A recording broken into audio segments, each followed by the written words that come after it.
Guys episode की शुरुआत में हम काय को नीचे देखते हैं जो कुछ चावल के दाने या गेहूं के दानों को लेकर खड़ा होता है और कहता है मुझे इसके राइस बॉल बनाने हैं। तभी वहाँ पर एल्सा आ जाती है, कहती है ये राइस बॉल क्या होता है। काय कहता है वो राइस बॉल खाने की चीज़ होती है, वो होती तुमने इसे कभी खाया है। उसने कहा नहीं, मैंने बस सपने में देखा है। फिर एल्सा कहती है तुम क्या वो खाना चाहते हो। तभी वहाँ पर अचानक पीछे से वो ये उस काय का दोस्त आ जाता है, ब्रुक। कहता है कि क्या कर रहे हो तुम यहाँ पर, तुम्हारी वहाँ मदद की ज़रूरत है, यहाँ तुम यहाँ आराम से मज़े कर रहे हो, बातें कर रहे हो। और यहाँ से पीछे वाले बंदे कहते हैं ये यहाँ मज़ा कर रहा है, हम यहाँ पर काम कर रहे हैं, हमारा दिमाग ख़राब हो रहा है। काय कहता है कुछ नहीं, मैं आ रहा हूँ बस। उसके बाद हम महाराज को देखते हैं, ये लोग अनाज बनाज इन सबको ढब लगा रहे होते हैं। राजकुमार कहता है आप इनको ये क्यों लगा रहे हो। तो वो कहते हैं कि राजधानी से एक दरोगा आ रहा है जो हमारे अनाज इसको देखेगा, उसके बाद अपने साथ ले जाएगा, इसलिए हम अपने अनाज को छुपा रहे हैं नहीं, वो पूरा अनाज अपने साथ ले जाएगा। हम कुछ नहीं कर सकते, हम हमारे पास हम अपनी प्रजा को भूखा नहीं रख सकते, पूरा अनाज उसे नहीं दे सकते, पर वो ले जाएगा। पूरा लालची इंसान है बहुत, इसलिए अपने अनाज अनाज को चप छुपा रहे होते हैं। और काय कहता है कि ये दरोगा साहब काफ़ी ताकतवर हुई है, वहाँ से आ रहे हैं तो महाराज उनसे डर रहे हैं। तो वो फिर ये ब्रुक कहता है हाँ तुम सही कह रहे हो, ऐसा ही कुछ लगता है मुझे भी, कोई बड़े अधिकारी है वो। उसके बाद गाइस हम देखते हैं कि ये हमारा महाराज बाहर जा रहे होते हैं, दरोगा साहब आ चुके होते हैं उनका स्वागत करने के लिए। एक बग्घी आती है जिसमें दरोगा साहब बैठे हुए होते हैं। उसके बाद ये लोग देखते हैं कि बग्घी के बाद काफ़ी तीर भी लगे होते हैं। और यहाँ पर महाराज देखते हैं कि दरोगा साहब वहाँ सामने से, हम अब पता चलता है गाइस हमें दरोगा कौन है। यहाँ एक बंदा होता है जो काफ़ी, इसकी हाइट तो ज़्यादा नहीं होती पर ये मोटा सा गोल सा शकल का ये बंदा होता है, ये दरोगा साहब होते हैं। ये आते ही सीधे राजकुमारी से कहता है तुम राजकुमारी हो ना, तुम्हारी काफ़ी सुनिए, तुम्हारा काफ़ी अच्छा रंग है, तुम तो मुझे लगता है तुम्हारे पता नहीं तुम्हें ज़्यादा अच्छे से पाल पोस के बड़ा किया है। उसके बाद राजकुमारी उसको से कहती है आपका स्वागत है हमारे यहाँ पर।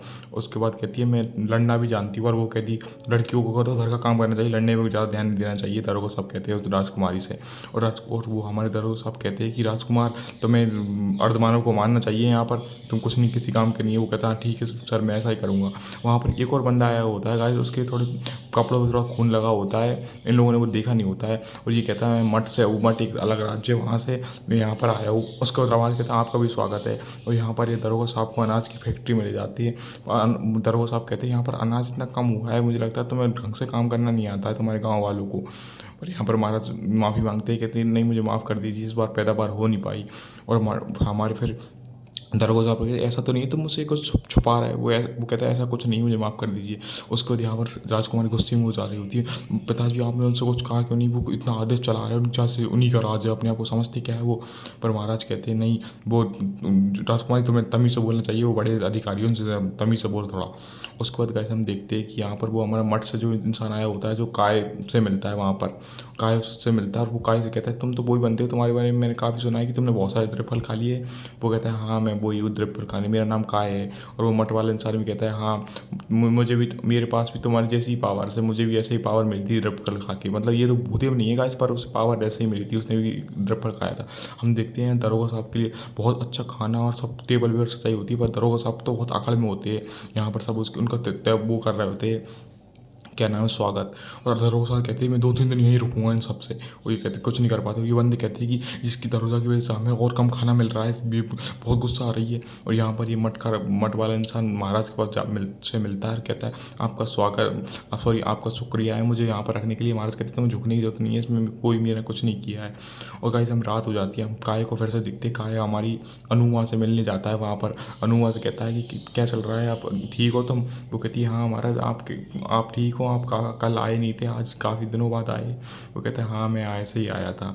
उसके बाद हमारा वो कहा है तो ऊपर बूढ़े एल्फ, सॉरी बूढ़े बौने अंकल से मिलने जाता है। वहाँ से कहता है कि वो कहते हैं महाराज आप तो उन बंदरों के पीछे जा रहे थे। वो कहते हैं हाँ मैं कल जाऊँगा। और हम गाइस कल देखते हैं कि राजकुमारी को तो उस बंदरों को ढूंढने के लिए भेजा जाता है, और अपने बड़े महाराज जी होते हैं जो दरोगा जी तो सो रहे होते हैं। यहाँ पर कहते हैं आप उसको क्यों भेज रहे हैं, कि राजकुमारी को क्यों भेज रहा है। वो कहते हैं वैसे तुम्हें जाना चाहिए पर तुम्हें कुछ और काम करना है, इसलिए अभी तुम जाओ।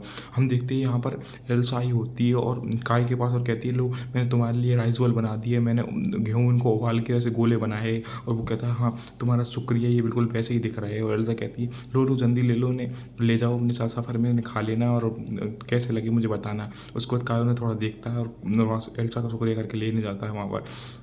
उसका हम देखते हैं कि गाइस ये राजकुमारी बजकुमारी और बहुत सारे लोग वहाँ जा रहे होते हैं, एक दूसरी जगह ने बंदरों को पीछा करने के लिए भेजा है।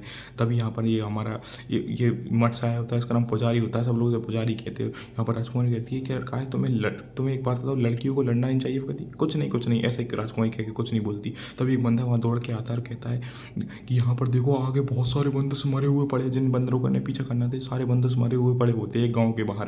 ये लोग कहते हैं इन्हें किसने मारा होगा। यहाँ पर एक वो पुजारी साहब कह रहे होते हैं कि किसी ने मारा है, मुझे लगता है किसी बड़े, इतने बंदरों को एक इंसान तो मार नहीं सकता है। और यहाँ पर पुजारी आता है, कहता है कि मैं एक इंसान को ढूंढ रहा हूँ जिसको भूदेव की पावर समन हुई है, मतलब वो अभी समन हुआ है, उसके पास भूदेव की पावर आई है, वो सबसे ताकतवर इंसान रहेगा जिसके पास भूदेव की पावर आई है अभी ताजा ताजा में।